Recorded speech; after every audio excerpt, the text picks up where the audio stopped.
अस्सलाम वालेकुम, welcome to JS global capital. मैं हूं फहाद अहमद मॉर्निंग न्यूज के साथ। आज मंडे है 28 अप्रैल। स्टार्ट करते हैं इंटरनेशनल मार्केट में ऑयल की प्राइस से। ब्रेंट की कीमत इस वक्त $66 पर ट्रेड कर रही है। कोल की प्राइस को देखें तो कोल की कीमत $87.70 पर है।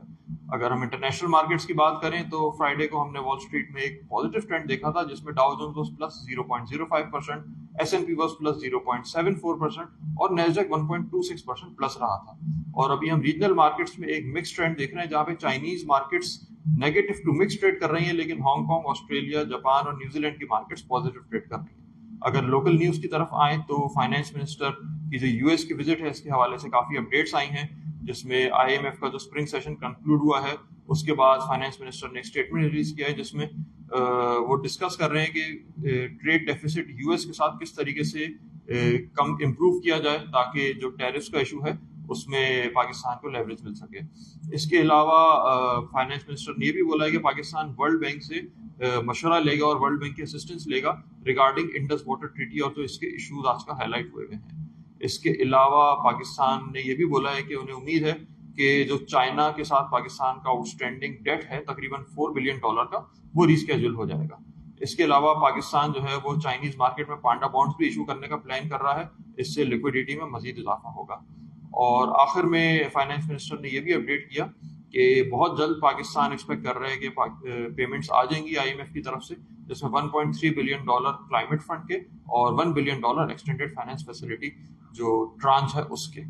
इसके अलावा कुछ फाइनेंशियल रिजल्ट्स अनाउंस हुए आज सुबह में, जिसमें हमने लकी सीमेंट का रिजल्ट देखा, और लकी सीमेंट का स्प्लिट होने के बाद जो स्टैंड अलोन ईपीएस आई है वो 9.22 है। ये काफी हाई है क्योंकि इसको सब्सिडीज से डिविडेंड्स आए हैं, और अगर कंसोलिडेटेड ईपीएस देखें तो वो 12.27 है। इसके अलावा सुई नॉर्थ का फाइनेंशियल ईयर 2024 का रिजल्ट अनाउंस हुआ है, जिसमें अर्निंग पर शेयर में काफी इजाफा है, पिछले साल के मुकाबले में 80% का इजाफा है, और अर्निंग पर शेयर तकरीबन 30 रुपए की है, और ₹7.5 का कैश डिविडेंड भी डिक्लेयर किया है। इसके अलावा हमने मार्केट की ओपनिंग के बाद सिस्टम लिमिटेड के रिजल्ट में भी देखा है, अनाउंसमेंट आई है, जिसमें सिस्टम रिलेटेड की फर्स्ट क्वार्टर की ईपीएस 8.47 रुपीज है। पिछले साल के मुकाबले में ये हाई है, पिछले साल इसी क्वार्टर में 5.36 रुपीज की ईपीएस थी। इसके अलावा काफी सारी बोर्ड मीटिंग्स भी हैं आज, जिसके अंदर अगर हम नजर डालें तो फौजी फर्टिलाइजर की है, इसके अलावा नेशनल रिफाइनरी और ओजीडीसी की भी बोर्ड मीटिंग है, एंग्रो होल्डिंग्स की बोर्ड मीटिंग है, इसके अलावा अटक ग्रुप में अटक सीमेंट, अटक रिफाइनरी और अटक पेट्रोलियम की भी बोर्ड मीटिंग है। फिर सीमेंट सेक्टर में Kohat cement, DG Khan cement, Cherat cement की बोर्ड मीटिंग है। इसके अलावा Pakistan Stock Exchange, Pak Electron और प्रेमा की भी आज बोर्ड मीटिंग है। अगर हम मार्केट को देखें तो मार्केट फ्राइडे को एक मिक्स ट्रेंड के बाद इवेंचुअली पॉजिटिव क्लोज हुई थी 450 पॉइंट 1,15,469 के करीब। मार्केट का जो सपोर्ट लेवल है वो 1,15,200 है, जबकि मार्केट का रेजिस्टेंस लेवल 1,16,600 है। इस वक्त मार्केट तकरीबन 1150 पॉइंट्स प्लस है और 1,16,600 के लेवल के ऊपर ट्रेड कर रही है।